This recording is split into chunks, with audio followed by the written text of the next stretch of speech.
Show you right.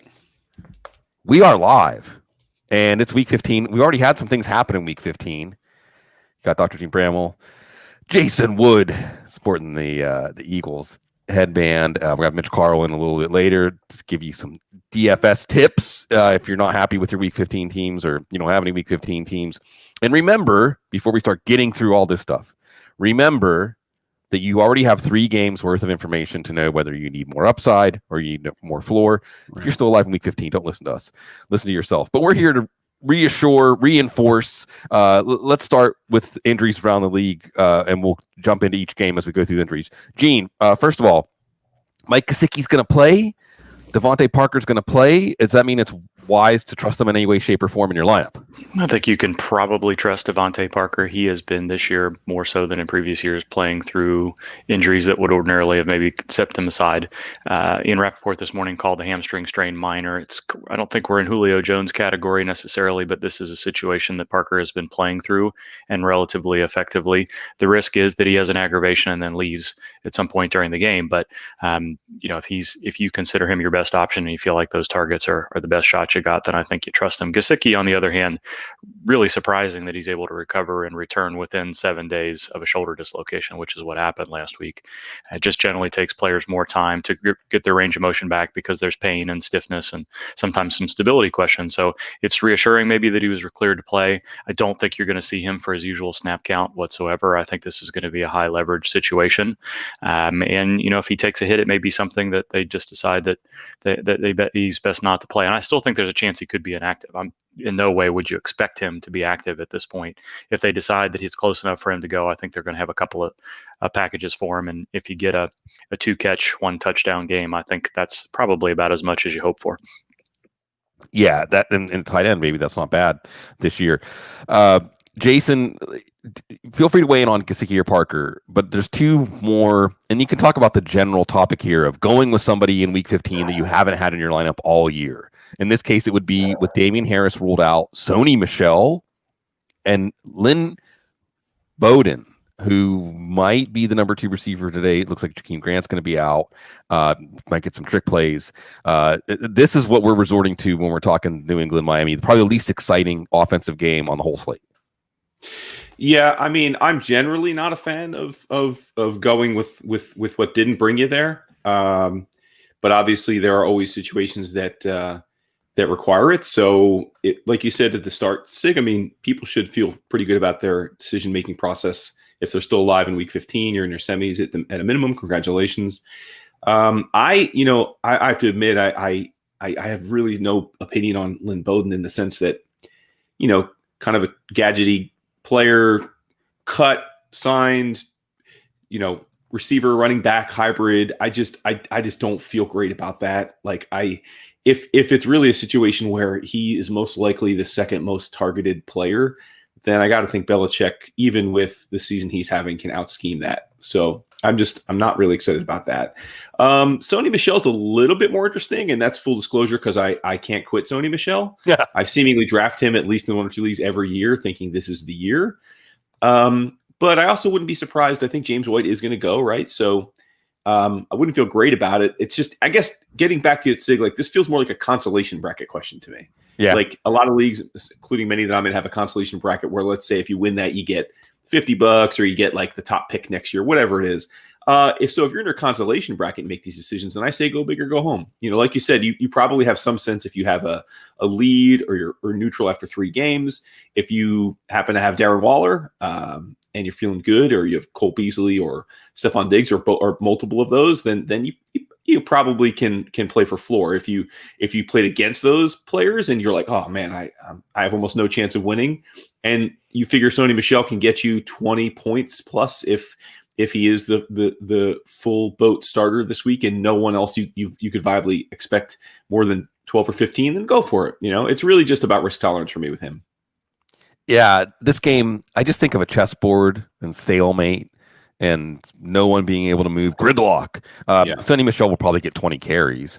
I don't know what that's going to be worth, though. 45 yards, maybe a touchdown, maybe 3 touchdowns, but probably not with the way Cam Newton, et cetera, has been playing Miami defense. Maybe the defenses are the best play here. I like this, Gene, because we can reverse engineer this, right? Gene in the chat room Always gracious, interacting with everybody. If it weren't for the Cincinnati matchup, I don't think there'd be any consideration of James Conner at all to walk us through the journey to get to that endpoint. Well, so I was asked, do we think Connor plays? And there's been very little information. Even the Pittsburgh beat writers haven't been speculating. He's had an extra day to recover from whatever quad injury there was. They cleared him to practice both Friday and Saturday, which is usually a good sign, especially this year in Pittsburgh, where we've had players not practice much at all in play, which didn't used to be the case. So I think there's lots of indications that suggest he's going to be active. We haven't heard anything otherwise from the national media, from the local media, from the team itself. So I think he's going to go. And it's always a good sign when players play in Pittsburgh, because we know that it's rare for there to be any committee situation with Mike Tomlin and that offense. But between the injury, between some offensive line issues that they're dealing with, between the general ineffectiveness of the running game in general, from Connor to Snell to others over the years, to Roethlisberger or the team's predilection to pass the ball at every opportunity, I don't see much chance that we get 15 or more effective touches from Connor. If this were, and I think it comes down to the only reason you're considering it and potentially waiting until Monday night, because it's Cincinnati and the Cincinnati defense. But just because that's the case, that doesn't mean that I still think it's probably more likely that Roethlisberger has 5 touchdowns than Connor has 2, so to speak. So if you're looking at the upside of that matchup, it's very likely still all in the passing game, even though the entirety of Cincinnati's defense is a mess. So let's just, quick instant reaction, Woodrow. James Conner or Sony Michelle? Oh, I'd go Connor, just because of the matchup. But I'm Right. I'm with the spirit of what you and Gene are alluding. I think you have him ranked 30th this week, Sig, and I'm with you. I mean, he's a flex play and one you're crossing your fingers. Let's not forget. I mean, even with the Cincinnati matchup, he had 48 yards in Week 10 against Cincinnati and no touchdowns. Right. So it's not like and they scored 36 points. Yeah. So yeah. No, you cannot. James Conner hasn't scored a touchdown since Week 9. He hasn't had more than 15 touches in over a month, and it's a mess. It's a mess. Like you're talking yourself into Michelle.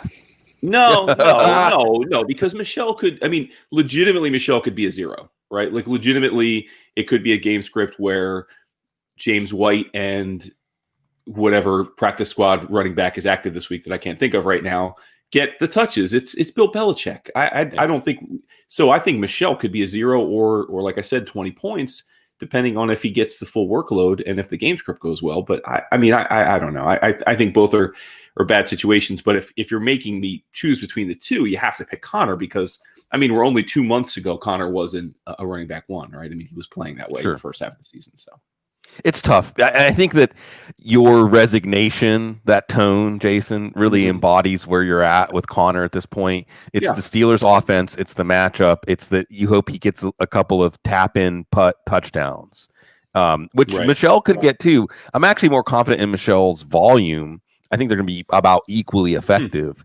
It's just that Cam Newton and the New England offense can't get out of neutral. On that same game, Woodrow, real quick. Any guidance for people that are on the fence about Deontay Johnson tomorrow night?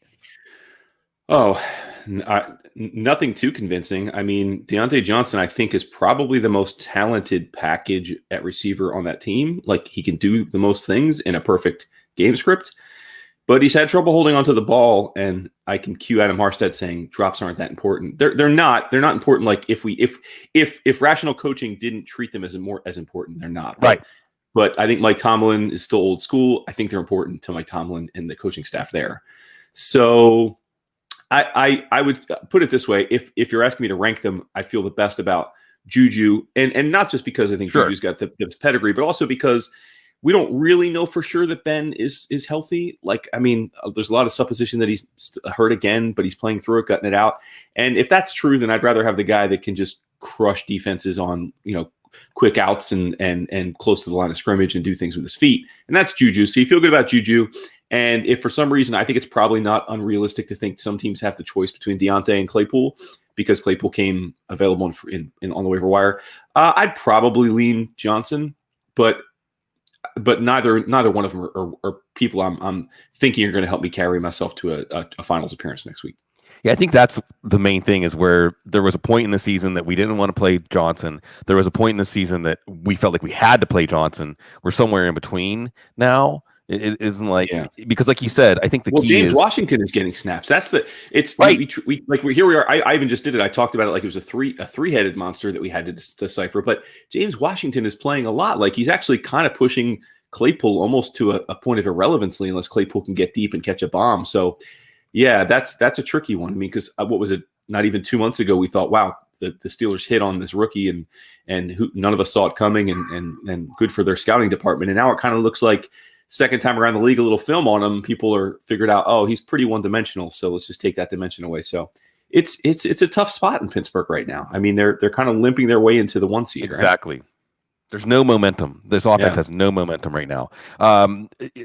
Gene, let's talk. I was trying to come up with some nifty transition there, but let's just get down to brass tacks. So there's a couple of quarterbacks that got banged up guts this week. And really, it's not so much like, are you going to play Matthew Stafford? Are you going to play Drew Brees? I think Brees, I can imagine telling people to play depending on the other option. You know, Brees versus like Mitchell Trubisky or Jalen Hurts becomes a debatable question, but there's risk. It's more the effect on their targets because we like Stafford a lot more. We like Marvin Jones and DeAndre Swift and DJ Hockinson more with Stafford. We like Sanders and Cook more with Brees. What do you think the chances are these guys are going to play at their normal level and finish the game? Well, both those guys are tough enough to be able to do that. Playing at the normal level is a hard question to answer because you'd feel a little bit more comfortable with Brees. It sounds like that they put him in for first team reps very early this week, kind of kept it quiet, thinking that maybe there was a chance that he didn't progress as much as they hoped, but didn't have any issues at all. And ordinarily my argument would be he is elite in the pocket at avoiding sacks, but that's how he got in this situation in the first place. And the Saints offensive line has been a little bit of concern. I think the issue with Brees is not so much his rib cage as it is no Michael Thomas, and Taysom Hill has just played for a month. So he was already being used for 4, 5, 6, sometimes even more snaps after that before. And I would venture a guess that you're going to see more Taysom Hill than you would have before Drew Brees' injury. So how much that is, I have no idea. If the Saints get out to any kind of lead at all, is Brees still going to be in the game? Do they want him, kicking some of the rest off late into the third and fourth quarter or not? It's hard to know. So I think Brees' snap count is more tied to the game plan with Taysom Hill than it is his injury. Matthew Stafford's injury is painful. It sounds like Friday was able to throw better than expected, and they certainly didn't put him out in that Friday workout with a rib block.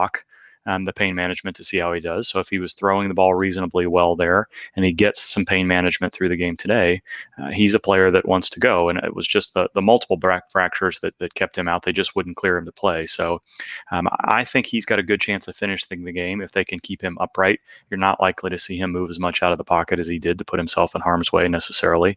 But I think both of these guys are likely to finish the game at this point. It's just a matter in Brees' case, again, is how many snaps he ends up getting. So, Woodrow, does Matthew Stafford playing today, it looks like he's going to play, change your decision process if you're looking at Jones, Swift, or Hockinson in your lineup? I think it does, because I would have had a hard time recommending to people that they play any of the receiving options without Stafford. So yes, but that said, I mean, you still don't feel great about it because as Gene just alluded, Stafford certainly isn't 100%, and I'm not sure that this offense is exactly clicking on all cylinders either way. But yes, in answer to your question, if Stafford guts it out, sure, then I think you can at least you can tell yourself a story as you're clicking submit lineup that it's going to be okay, right? Right. And look, I mean, these are different things, right? Marvin Jones, I would imagine is most people's wide receiver 3 if you're playing him, because you certainly weren't on him at the start of the season. And that's okay. Then I think you're fine if you feel like he's your wide receiver 3. Similarly, TJ Hockinson, while he's your starter, as we've talked about pretty much every week on the show, the tight end position has been such an abysmal failure this year that Hockinson is somewhere between tight end 3, 4, or 5, depending on your scoring system. And it doesn't take a lot for him to live up to that, right? I don't think you should expect Darren Waller numbers, but 4 or 5 catches for 50, 60 yards, that seems reasonable, even probably with Chase Daniel if he were in there. And then it just comes down to, does he get the touchdown? If he gets the touchdown, you're thrilled that you put him in there. If he doesn't, then you're like, okay, yeah, it's reasonable. It didn't hurt me, right? Right. So, okay, on the Brees side of it, the more interesting side, Woodrow. Yeah. One of the questions I just got in the chat room And thanks everybody for showing up in force, and we're happy to answer whatever we can, because it gives us some discussion points here.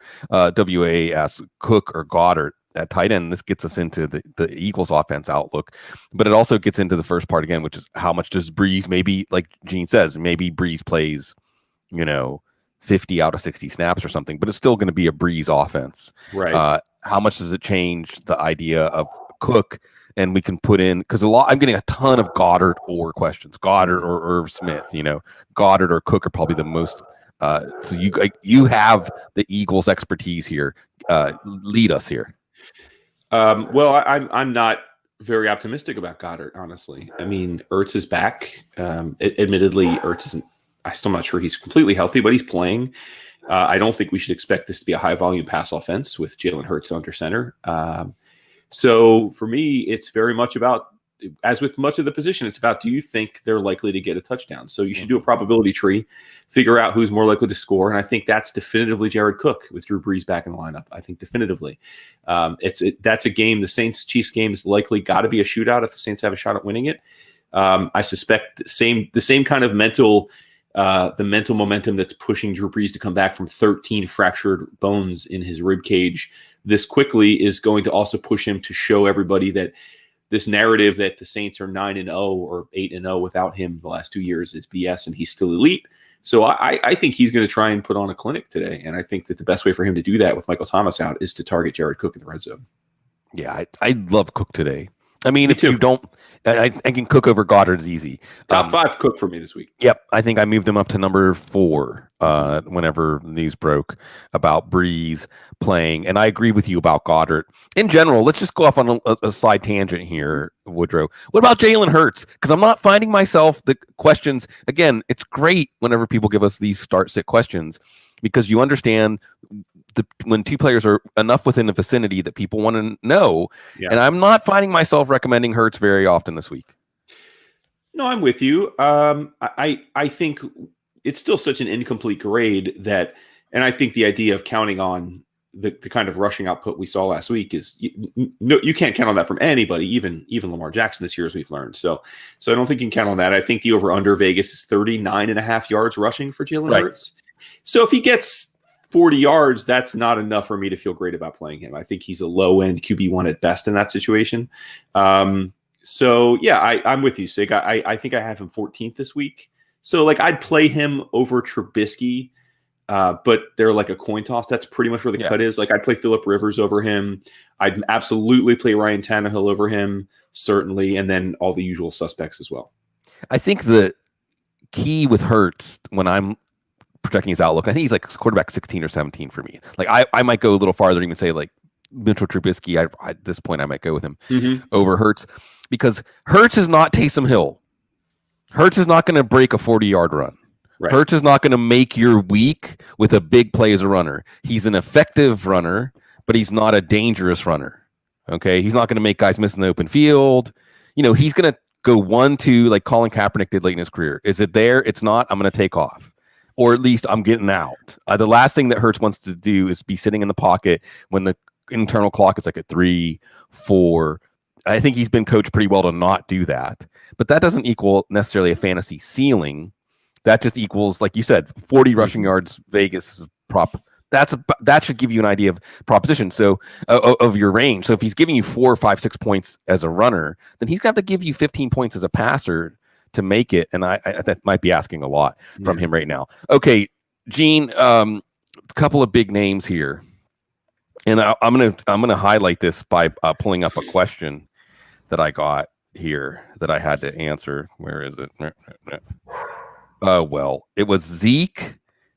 Here, it was Zeke, Michelle, or Fournette, which really shows us where we're at with Zeke right now. What can you add? I can tell this one, like you say, the canary. I feel your pain.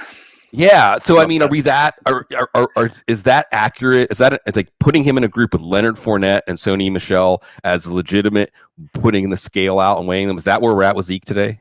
I don't know if we're quite at the Michelle category based on what Jason's thoughts were earlier. But the deal with Elliott is that, again, contusions, bruises are not as big of an issue as strains in terms of risk of aggravation during the game, probably limitation. But he wasn't able to practice this week. Mike McCarthy said that he's further behind this week than he was last week. Although he saw his usual number of snaps, he did not get the same amount of touches as he was, and he looked a little bit more limited. So it is easy to see, even if it goes, and I don't think it's going to go 60-40 snap count for Zeke. I think last week's Pollard's touches were probably more of a function of they didn't need Zeke with the blowout win over Cincinnati, but that's not necessarily going to be the case this week. Elliott isn't quite as ready. He'd have to look really good early to get his usual touch distribution. I just think we're going to see more Pollard. It's a hard time to see 15 effective touches out of Elliott in the same conversation we had about Connor. I would obviously trust Elliott way more than Connor, but so I don't know that we're there at that point yet. I think you'd play Elliott in that situation.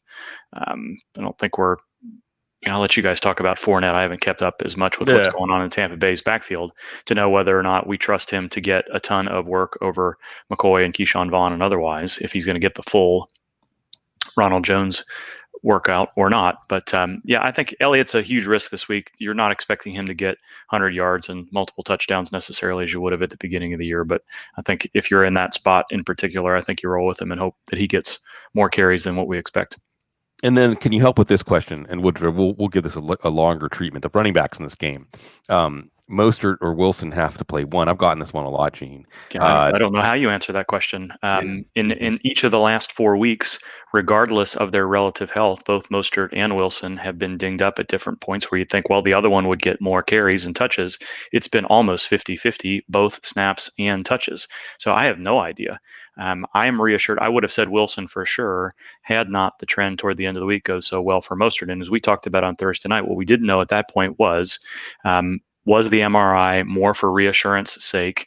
And if he was feeling better, he gets the confidence enough to go back out and say, okay, I'm just a little bit sore. It's the end of the year, versus my ankle is dinged up like Michael Thomas and getting worse and otherwise. And the full practice taking Mostert off the game status report tells you that they're planning to use him as they usually would, which they've told us in the last month has been, if those guys are both reasonably effective and healthy, they're both going to get plenty of time. So is it possible that Wilson ends up looking more productive than Mostert, or somebody gets a tweak and we get 75-25? Yeah, but they've shown us over the last 4 games that it's going to be 50-50 for each of them unless something happens during the game. A very specific question, and then we'll dig in, Woodrow. For you, Gene, does San Francisco taking Mostert off of the injury report give you some reassurance that his risk of re-injury is lower than if we were talking about this at the beginning of the week when he had his MRI? Yeah, I think... Yeah, the MRI to me was, let's prove that this is not a aggravation or a new structural issue for him, so that you are comfortable if you feel a little bit of soreness, that you don't have to worry about it in practice and playing. So there, and the MRI was earlier in the week. So the fact that, they weren't sure through Wednesday, he felt well enough on Thursday to go through individual drills, he did fine, and then fully practices off the injury report. To me, that tells me that this is not ankle aggravation. Yes, there's some soreness there. So yes, there's probably a little bit of a risk of aggravation, but he is not playing through a limiting situation right now where it could easily be, in other words, he's going to have that ankle twisted during a play for us to be worrisome about him, I think. All right. Tony Quigley's got this question, and I'll lead this off, Woodrow, because I actually have this choice, Mostert or Ezekiel Elliott. I'm going with Mostert. And really the way that we can think about this is, what's the strongest force in this game? It's how bad the Cowboys' run defense is. Like, that's the thing that gives me the most confidence. Whether and as far as Mostert versus Wilson, I think Wilson's much more likely to get a touchdown, or he's more likely to get a multiple touchdown game, whereas Mostert's more likely to give you that 70 or 80 yard run or play that makes your week. They're both attractive plays, and they're both more attractive than the Cowboy backs. And dare I say, I would rank Zeke as the 4th running back out of 4 in this game. Am I going too far here, Woodrow? You may not be. I think decisions like we have to make this week are all about each person's. So as you know, as an investor, like in my day job, my real life, there's different kinds of investors, and what it really often comes down to is your the type of risk or failure that affects you the most, right? And fantasy, that's why I love fantasy. It's exactly the same. So what this is really going to come down to is, what will eat at you for the rest of the offseason? What can you live with? What can you live with? No, but I really do think that's how people will treat this. If you bench Zeke for any of the players you're talking about, or someone else that's maybe on their roster, and Zeke has a typical week, or what we would have normally considered a typical week before this route of poor performance, you lose the week. It will eat at you. For some, it will eat at them the entire until kickoff of next year. Mm-hmm. For others, because probably those that are more likely to like gamble or play DFS and it's easy week on, week off, and you're like, hey, every week I make the decision I think is the best, and whatever happens, happens, and I move on and clean slate, and next week, then I think you fine with benching Zeke. So it's really going to come down to the psychology of the individual person watching this video or looking at your rankings this week. Now, personally speaking, I was with Gene. Like, I was thinking Jeff Wilson was a free square. I thought, oh, this is going to be great. Mostert's out. Terrible run defense. Like, wow, Wilson's got the deck cleared. There's no going to be any shenanigans. But with them both around, I think, like you said, the last 3 weeks, they've both played over 40% of the snaps. I think we have to presume with both active that's going to happen again. I would start Wilson and Mostert over Zeke, but I can't go with Pollard either. I can't do that. So.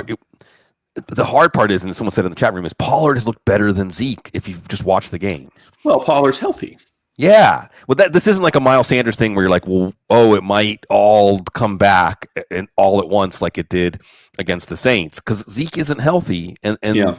This is why they pay us the big bucks to do this. When you said it to me, it sounded crazy, but as I talked about it and gave you the answer, it doesn't sound as crazy. So maybe the right answer is that, but I know a lot of people will be afraid to pull that trigger, because even if Zeke has 50 yards and a touchdown, he's probably going to finish first or second among that quartet, more than likely, and then you're going to feel dumb. So just understand your own risk tolerance. Like you said, what can you live with? Right, the what can you live with test, and welcome Mitch Carl. We'll tee up some DFS takes. Probably a bigger question on DFS, right? I mean, just right. Well, it's every week in DFS. Yeah. What can you live with? I mean, between like Mostert and Wilson, right? Because I don't even know their salaries, but I would imagine that's probably a pretty big litmus test this week for who you go with and getting that right.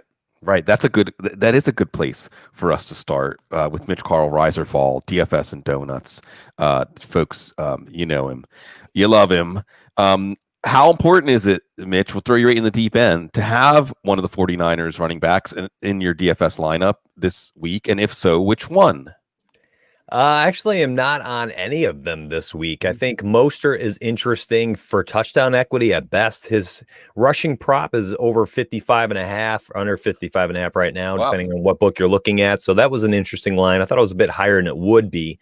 But I think there's plenty of other options out there at similar price points, and I just have zero reason to go there. Well, and same with Wilson? Yeah, same thing with Wilson. And even if one of them was out, theoretically, one of them ends up getting scratched for whatever reason. The other guy should get in there and get all the work, blah, blah, blah. I'm just not going there. I think there's better spots today. I think there's people with much higher upside. So for me personally, I can't do it. Give me, and we'll tee up one for Gene after this, but give me one of those better spots. So for me, it's really, really hard to get away from DeAndre Swift today. I think that we are now a month removed from this concussion, and he looked explosive last week on a few different snaps, and I think that this is probably the week they go back to him. 21 touches the week the week prior when he had gotten his start before he got hurt. And, 21 touches turned into 149 yards and a touchdown. He had 5 catches that game. Could be another game like that today if they're down, trying to come back. And I think that Swift could be the Cam Akers from week 14. Wow. And I think that one of the things that I'll add to that is we've talked about this Detroit-Tennessee game. We haven't mentioned that Tennessee can be a massive, like, miracle grow for your fantasy lineups as a matchup. So you think about that. I know it's weird to say trust lines, but remember, Darrell Bevell's making football fun again.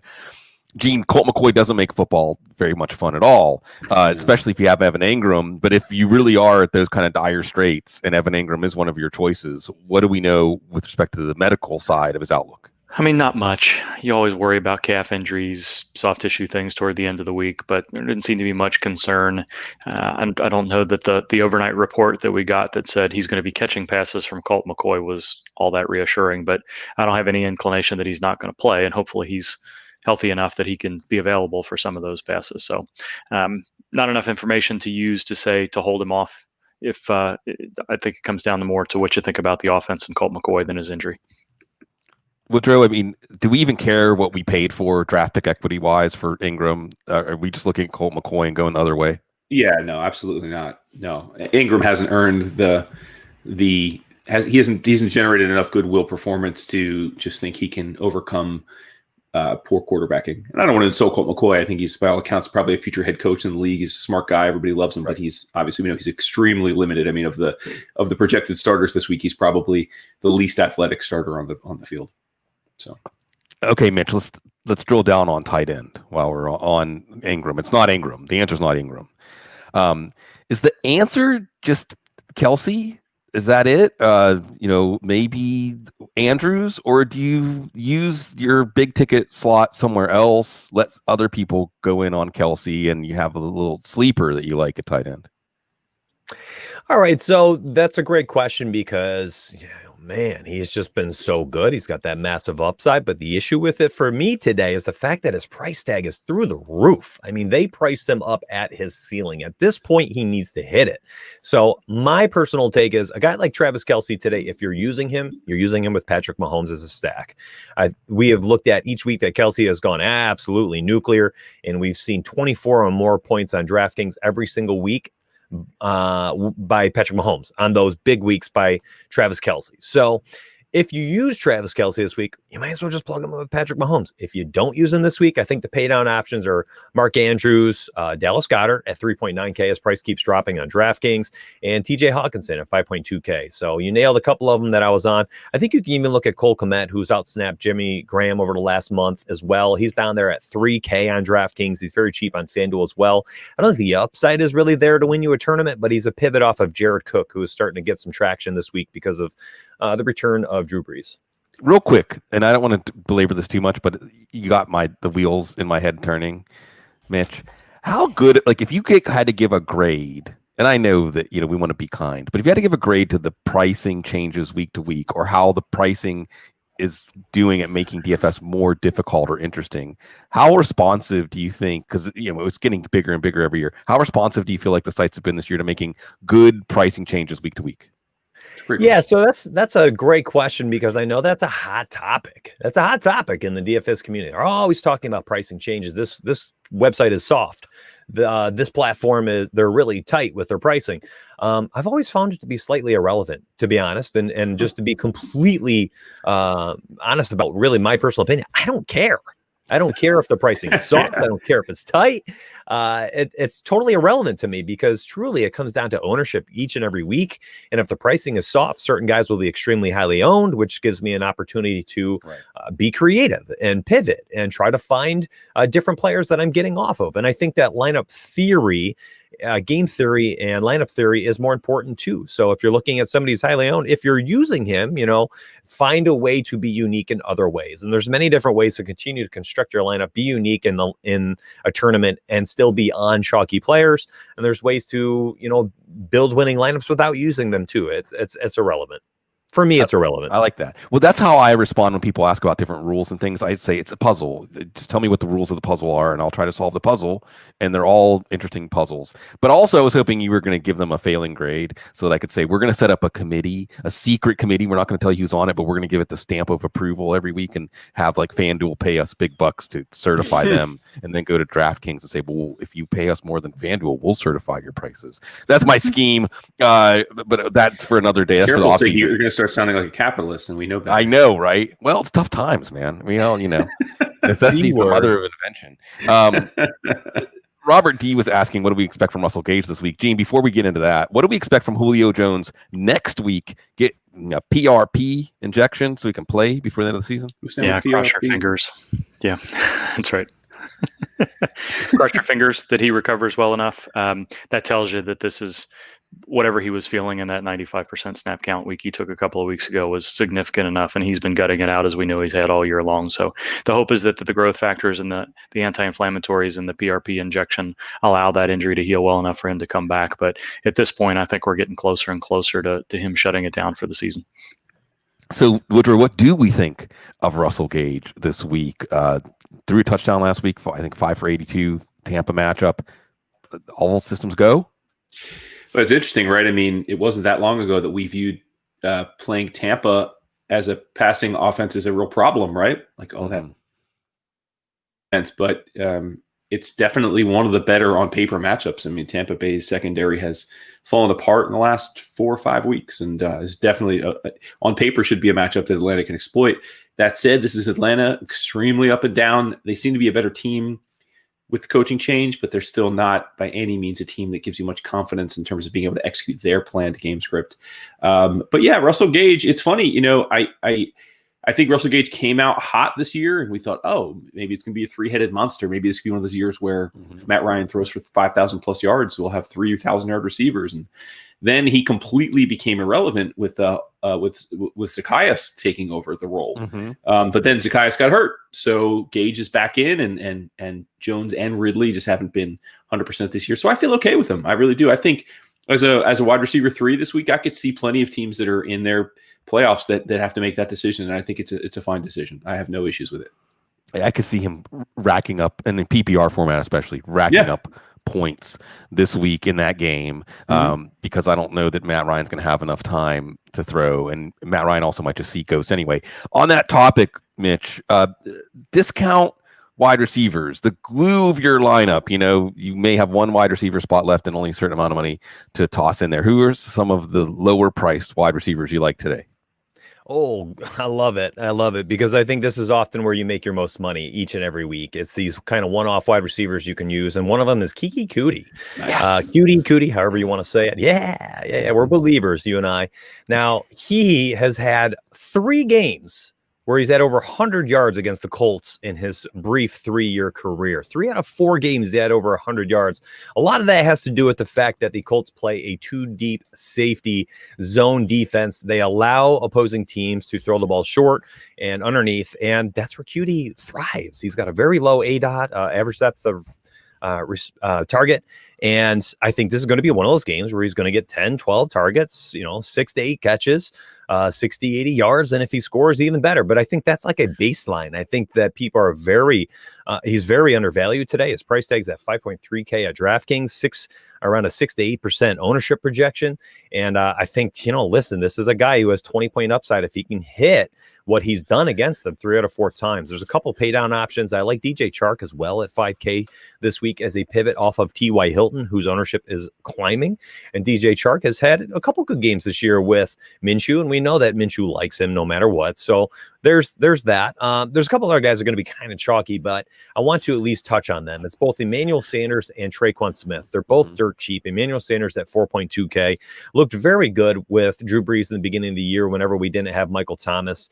And I think that he is a fine cash option. But if you want to go down the salary scale, grab a GPP option, I think it's Traequan Smith. He had 1 game where he had 21 points, a couple others 13, 10 points each at 3K. So you're looking at like probably 50% hit rate where he's going to at least 3 times his value, upside for more. And I think he's going to be the lower owned of the 2. Emmanuel Sanders, likely the better cash play. If you want, I think you can also roll out a stack where we had talked about Travis Kelce earlier. Why don't you roll out Patrick Mahomes? You can stack him with Travis Kelce, run it back with both Traequan Smith and Emmanuel Sanders, and you can even toss in Alvin Kamara against a defense who has struggled against opposing pass catching running backs, because what do they do often? Well, they blow out other teams. Other teams dump off the ball to their running backs throughout the second half. And I think that Kamara we have seen thrive without Michael Thomas in a pristine opportunity today, a pristine scenario where we could see 14 targets or so. And I think that that's an interesting 5-player game stack. Yeah, that's a game. If you want to attack a game, Indy or Houston or the Kansas City, New Orleans game would be the game to give the majority of your lineup to today. Love the Kiki Cutie call. You can get Chad Hansen still there, maybe less exciting, maybe a higher floor. I also, just to add to what Mitch was saying, maybe Keelan Cole over DJ Chark. DJ Chark stuff. What do you think, Woodrow, for people that are like, I'm ready to get back in there with DJ Gardner Minshew? I just had a question from Matt Hubbard in the chat room. Chark or Boyd? I'm having trouble saying anything but Chark here. Well, okay, Chark or Boyd, I think is easy this week. I think it's Chark just because of the quarterback situation in Cincinnati. So Right. Ryan Finley. So I think that's an easy one. Live or die by Chark for sure. I think Chark is. It's weird. I mean, I was late to the Chark bandwagon when he had his breakout year because I didn't think he had the skill set that he displayed and proved me wrong. Then I think like a lot of people said, no, he's de-risked, and then bought into him, and it's been a rough go. Yeah, I think it's okay. I think given like Mitch said with Minshew back in the lineup, to me this has really been about how healthy Chark is. You know, he's been on the injury report most weeks. He's missed some time. He hasn't been able to finish a few games. So I believe he's one of 30-40% of the NFL that are playing hurt. And I think he's playing very hurt. So I think he's gutting it out. So I think like his upside is capped. I just don't think we're going to suddenly see these like massive giant games that we were hoping to see this year. But I'm okay with him as a wide receiver 3 for sure. Gene, got some talk, and I don't want to spring an IDP question on you. It's not really an IDP question, but it is about an individual defensive player. It is about DeForest Buckner. We've been talking about the Houston-Indianapolis game. He did not practice on Friday. If you caught anything come by your desk about whether we should expect Buckner to play, and if we do, whether we should expect him to be limited, he is a pretty important player. Yeah, no, nothing's really come across. I haven't been tracking that closely enough to have a good answer for you. Sorry. Well, he didn't practice on Friday, and we've seen the difference in the Colts offense. The Colts defense with and without him. So I just think that Houston-Indianapolis game could get out of control in terms of scoring. I wanted to go back to Emmanuel Sanders really quickly because Mitch brought him up, and I think that Emmanuel Sanders is the type of player you should probably shoehorn into your lineup if you have him. Because the trend with Sanders, when Michael Thomas did not play and Drew Brees did play, is up. I think the last game, well, there was I think in the Tampa game, Thomas did play. But if you look at the trend here, especially if you expect this game to rely on Drew Brees' arm mostly when it comes to the New Orleans offense. So here's the trend when Sanders has played with Breeze without Thomas. Started out in the Vegas game with 1 for 18, but they were still getting used to each other. Then 4 for 56 and a touchdown, 6 for 93, 12 for 122. That was the last game. It was that tremendous overtime game with the Chargers. That was the last game that we had Breeze and Sanders with no Thomas. And this feels like it could be a similar game. So I think Sanders is a tremendous play today. What else can we look at here? Mitch, we can just we can get a couple people weighing on this one because one of the hardest players when I'm getting these start questions this week, and it's also a player you might be looking at in DFS, Mitch, and also maybe his teammate. Let's get both of them in here. J.K. Dobbins and Gus Edwards against the Jags. I'm glad you asked that. Right before this, actually, I was looking at their snap rates, and I wanted to know: do I need to be worried about, about Mark Ingram? And no, I don't. He's at a 9% snap rate, a 20-something% snap rate, and 2% snap rate over the last 3 games. So completely being phased out. Gus Edwards has had around 30%, 50% in the last 3. J.K. Dobbins twice has had over 60%. Now they have a dream matchup today. They are massive favorites. I think that this is one of those times that, and I broke this down a different way in the stream right before this one. And I said that if you're going main slate, J.K. Dobbins, phenomenal play at 5.9K on FanDuel. I think he's got some touchdown equity. I think he has some nice upside. I don't like him on DraftKings at 5.9. I think there's other players. Kenyon Drake's at 5.5 who scored a touchdown in 4 straight games. Just use Kenyon Drake on DraftKings. On FanDuel, 5.9K. I mean, that is plenty of upside there. Now, if you're playing like a small slate, afternoon slate, early slate, I'm not entirely sure what time the game is. I would assume 1 o'clock. Yeah. I think that is where you use a guy like Gus Edwards. I think on an early slate on DraftKings or FanDuel, Gus Edwards is probably going to be a lot cheaper than J.K. Dobbins. And on top of that, he'll probably be half the ownership. And I think that is where you can get 2 touchdown upside, plenty of touchdown equity, and you'll get him at a fraction of the ownership. And he could totally outscore J.K. Dobbins today. He could be that guy who gets in there, gets 10 carries for 80 yards and a couple scores to finish the game. So, Woodrow, with your Ravens running backs, because we saw the good old Ravens offense from 2019 the last time we saw them, how much more does that incline you to play them? Are you thinking people should be playing their Ravens running backs today? Well, Sig, just like on the Audible this week, you were trying to verbalize and will Matt Waldman into an NFL scouting job. I think we need to will J.K. Dobbins into a phenomenal year-end finish so that we can go in next year and take him at the end of the first round and feel great about it. Right. As Mitch said, I mean, the snap count tells us, like, if you were just to look at snap count, you wouldn't want to touch Gus Edwards, right? Because really Dobbins has outsnapped him by 50% plus in every week since past their bye. Like from week 8 on, it's been 66-32, 56-30. Like clearly Dobbins is playing a lot more, but the high leverage touches, unfortunately, are far more even. And the red zone, the goal, especially the goal line within 5 yards, are still going to Edwards more, although Dobbins has been seeing an increase in the last month. So, in answer to your question directly, yes, absolutely. I think you can play your Ravens this week. I have that decision to make in many leagues. Whether or not, for me, it's mostly whether or not I play J.K. Dobbins. In the leagues I'm fortunate enough to be in the semis in, I'm playing Dobbins mainly as a flex, as my third running back, but I'm playing him pretty much over whatever other choices I may have at, say, receiver or whatever. So, yeah, I definitely think you should feel good about playing Dobbins this week.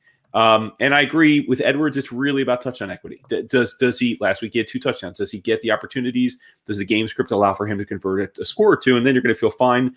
But just in terms of like, if you're doing sort of a regression analysis, the highest correlated thing obviously is opportunity, which is snaps. And by that account, Edwards isn't seeing enough snaps to feel great about playing him.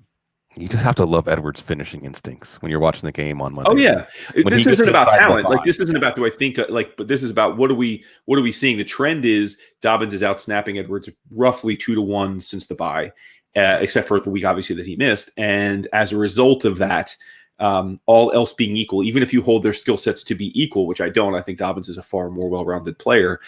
You would lean towards Dobbins over Edwards almost every time. And look, this Ravens offense can support both. We can look back and say they're both going to be good plays. Except Lamar Jackson is back to playing like Lamar. Well, that's true. And that means 70 plus rushing yards and probably a rushing touchdown, right? That's true. That's true. Okay, Gene. The NFL doesn't have relegation, so the Jets are still in the NFL. So we have to talk about the Jets just to give. I mean, I'm playing Chase Stewart, and I think he's going to beat me in the Football Guys Dynasty League. By the way, are you in the other side of the bracket, Woodrow? Did you make it? No, I lost this. I lost last week to Will. Will Will the Thrill. Will's team is strong. 200. Yeah, his team is really strong. Okay, Gene. Jamison Crowder. Is there? Are we just staying 10-foot pole, all 10-foot pole team this week, or is there a reason to go closer? You can go a little closer if you want to. Good luck. He should be healthy enough. Right there. So better than last week. I mean, as far as availability. Yeah. So the key with Crowder this year has been if he's able to do consecutive practices, if he gets on the practice field when they hope he's going to play. I don't know that means he's going to get through the game necessarily, and there are all sorts of offensive issues there. So I think, the answer there, that kind of silly answer was he's going to play, but I don't know that you can trust him to get enough targets to be comfortable with. Okay, so there's a name that hasn't come up since we're going to talk Rams, Jets, and Rams defense for all of your lineup needs, including DFS needs, Mitch. Cam Akers. Now, if we're just going on the last 2 weeks, Mitch, I mean, he's a 20 carry back. He's in an offense that probably, I don't know what the Vegas implied totals are, but it has to be one of the highest, if not the highest of the week. In some ways, I don't know, and I'm not that familiar with the pricing. I'm in Louisiana where we haven't got things together yet to get DFS online here. I can envision a scenario, Mitch, where Akers has over 100 yards, multiple touchdowns, and you look back and you say, well, duh. Is it like that? How does Akers fit in your DFS outlook today? Oh, yeah. I was just going over my exposures for this week with my members, and Cam Akers is my second highest owned running back. I have him at 45% of my exposures, 68 out of 150 lineups this week. And I'm right there with you. It's just, sometimes you just don't look a gift horse in the face, right? Or a gift horse in the mouth, whatever the phrase is. And, this is one of those situations. They're going to be winning by a couple touchdowns, and I think they're going to have the opportunity to just hammer the ball. The only concern I have, and you could potentially target this on like an afternoon slate. I really like doing this, by the way. And I mentioned this with Gus Edwards earlier, is, use a guy like Darrell Henderson, or one of those backups where you think maybe they steal some late game carries, some touchdowns, and you can toss them in at a very low ownership or in a very low price tag. But Cam Akers, man, we know the talent has been there, and now he's got the situation and the upside. Just play him. Just play him. Yeah. And if you're not, then be playing the Goff Cup Wood stack or Goff to Higbee. There's going to be a lot of touchdowns. It's the Jets. Whatever plays Sean McVay dials up are going to work. So Tyler Higbee is a very interesting tight end this week. Remember, he had 3 touchdowns against the Eagles earlier this year. The Jets are terrible against tight ends. Maybe, I had to. On that note, though, Woodrow, before we wind things up here, and Sean Starr asked Akers or Miles Sanders. I think that's Akers. But what about Miles Sanders? Because this is where we get into these emotional traps, Woodrow, where if you survived him or if you were on a bye or if you played him, really, no matter what happened last week with respect to Sanders and your lineup, you feel like maybe you have to play him this week. Is it a trap? No, I don't think so. I mean, listen, I think as far as fans go, I make no apologies for being an Eagles fan, but I think I try and be pretty balanced about it. I don't get too caught up in it, try and be analytical. And I have been, people that have watched our video each week this year know that I've been pretty reticent to trust any of the Eagles for most of the season. But I think I make an exception for Miles Sanders. I think putting all the other exogenous factors aside, which you can't do, it's football. But I'm saying if you just isolate Miles Sanders, he's an incredibly talented player. He's incredibly productive when he's healthy. I think he is healthy. And I think that while I'm not sure about Jalen Hurts, like we've talked about earlier, as a start in fantasy, I think he gives the offense enough of that's a different look, especially in terms of the multi-dimension, not be able to stack against Sanders. I have no problems playing Sanders this week. In fact, I think he's running back 13 for me. So in PPR. So I think he's a fine start. You're probably going with them. You just hope that he gets more usage he gets that usage in the passing game, and it seems like he's hit on these like draw and delay runs, and I think especially with Hurts, I think he's second or third. It might be second to only Dalvin Cook in touchdown runs of over 30 yards this year, right? Like even though he's missed games, I mean he's an explosive guy. He's the one he can get you a big fantasy score on his own, which he likely has to do because the offensive line is a shambles. Right. But and one of those runs he got tackled, he got hurt. That's the one when he got hurt on. So he could have even had another one. Okay, as we wind up, Gene, I know you said you got some buys. Do you have any questions, Dr. Jene Bramel, as you're setting your lineups for Week 15? Probably not. I'm stuck going Russell Gage over Christian Kirk, I think, is probably where I'm going to be. Sure. Yeah. And then I had a mess at running back. I ended up not trusting James Conner and going with some lesser options. But no, everything else is. I mean, I am tied to Patrick Mahomes and Derrick Henry and Terry McLaurin and Travis Kelce today, and how those situations go is how my day is going to go. That's one I was going to bring up. Is I think the question I got the most this week, Sig, was Terry McLaurin. Yeah, I have him on my list here. Yeah. And I mean, I think it's interesting because the narrative seems to be, oh man, Dwayne Haskins is playing, like the Washington offense is going to stink. Can I trust McLaurin? And maybe I'm seeing it wrong, but I'm like, wait a minute. Like Terry McLaurin was only good this year while Dwayne Haskins was playing. In the first month when Haskins was the starter, Terry McLaurin was top 10 in PPR and just out of the top 10 in non-PPR. So I'm actually, as someone who has McLaurin on a bunch of teams that are in the semifinals, I feel better about playing him this week than I have in weeks. Like, I feel like I've been lucky to advance with him the last month, but with Alex Smith. But this week, I feel very good about it. So tell me, am I crazy? No, you're not. I mean, McLaurin is kind of like Miles Sanders last week, where like play your talent. Like when you know there's a talented player, and I think Haskins is actually better for McLaurin than Alex Smith. The other thing that's part of the equation here is how much do you trust Seattle to force Washington to pass a little more aggressively. If this is going to be a street fight, 13-9 kind of game, then it might be bad for McLaurin because Washington, they're playing for a playoff berth and they'll stay very conservative, which means not forcing it to McLaurin. And by the way, I don't think that Russell Wilson is an automatic play today. I had Taysom Hill in over Russell Wilson before Breeze was announced. So I think that game could be a very kind of like the New England Miami stalemate kind of game. So I'm glad you brought up Terry McLaurin. But look, I'm certainly not going to talk anybody out of playing Terry McLaurin. Like if someone said Terry McLaurin or Emmanuel Sanders, I'd say I would play Sanders. But I'm not going to talk you out of McLaurin because he's just that talented. And why so low on McKissick, Sig? Because I would think because of Haskins. Because I just don't trust Haskins is going to automatically check it down to him. Okay. I just don't know. I mean, the Alex Smith, and it's sad because McKissick is a good player. And I won't be surprised if McKissick has 100 or 120 total yards if they treat him as a lead back in this game. But I could also see this being a game where Washington is just, well, they kind of were last week, like just offensively dysfunctional. Like Logan Thomas is your safest play. It's tough. Unfortunately, when I look at my crystal ball, I see Washington, Seattle being a really boring game for fantasy, one that allows Pete Carroll to go back into his shell and just annoying if you're So Chris Carson 2 touchdown 80-yard game. Right, unless Carlos Hyde and Rashad Penny get the touchdowns, right? That's even that complicating that. Mitch, really quick, do you have any free draft teams? And if you don't, can we invite you into a league next year? I'm in, man. All right, good. I've been waiting all year, baby. Good. So then hopefully by week 15 next year, we'll have some questions where we can say, Mitch, what are your questions? Woodrow, any burning questions for any of your teams that are still alive? I mean, the McLaurin one is a big one for me. And then What's the or in the McLaurin questions? T.Y. Hilton. Come on. That's Hilton, baby. He's home against the Texans. Okay. Fair enough. Brandon Cooks. I think that's, I'm not going to be telling you to play Terry over Cooks, but that's because I want a piece of Deshaun Watson in my lineup if possible. Okay. And then the last one, and I know this is probably, this isn't easy, but it's not easy for me because is Chris Godwin. Oh, I'm not. So here's where I'm at on the Tampa offense, and we can kick this one over to Mitch. Every time, I don't care who the option is, Gronk, Evans, Godwin, maybe Brady. Brady's the one option in this offense that I have some at least lukewarm to warm level of confidence in, because at least everything intersects at Brady. But even last week in a win, Brady didn't do very much. But Atlanta, now the soft underbelly of that defense is the pass defense. I know this for sure. McCoy and Fournette are not the right answer to any running back question. Like Sony Michelle over one of those guys. Like just too much uncertainty. One of them could hit, but too much uncertainty. I'm going McLaurin over Godwin. But Mitch, we haven't talked about Tampa's offense at all. Is that kind of a tell on whether Tampa's part of your DFS lineups? Yeah, it's rough. It's hard to decipher which wide receiver to take each week. And now, it's Leonard Fournette. Vaughn is back this week. He was inactive.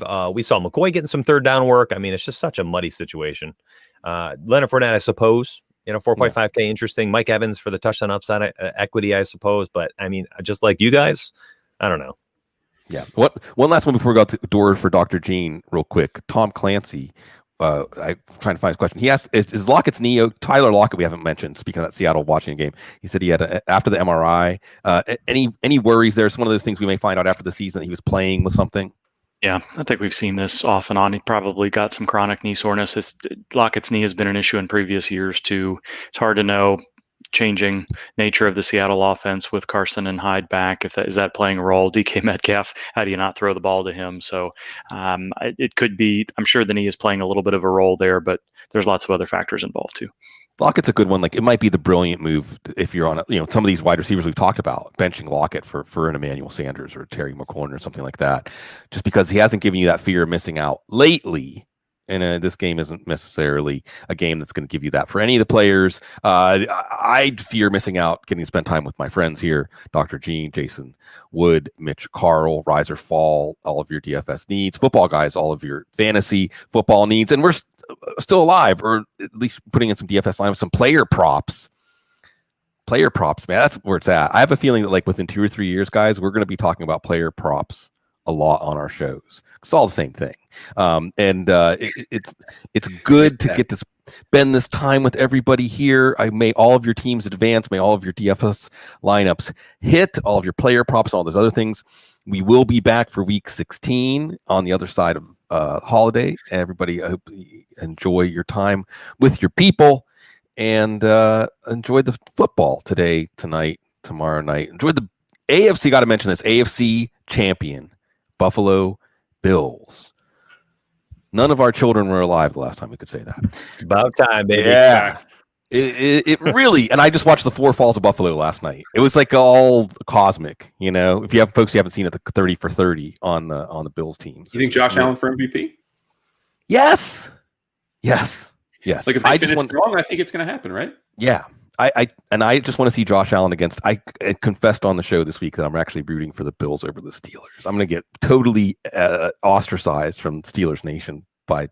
To whatever extent Waldman should be in the NFL scouting, I should not ever be paid any amount of money, even $1, to scout quarterbacks, because all the ones I thought would be just crash and burn are just MVP. Yeah, So- it's tough. It's tough. Well, I think Josh Allen like wrestled grizzly bears up in Wyoming or something, and that there's some secret that we didn't know about that gives him that mental toughness. But yeah, congratulations to the Buffalo Bills, and may this just be the first step in an exciting January for a wonderful, loving, and long-suffering fan base that deserves this moment.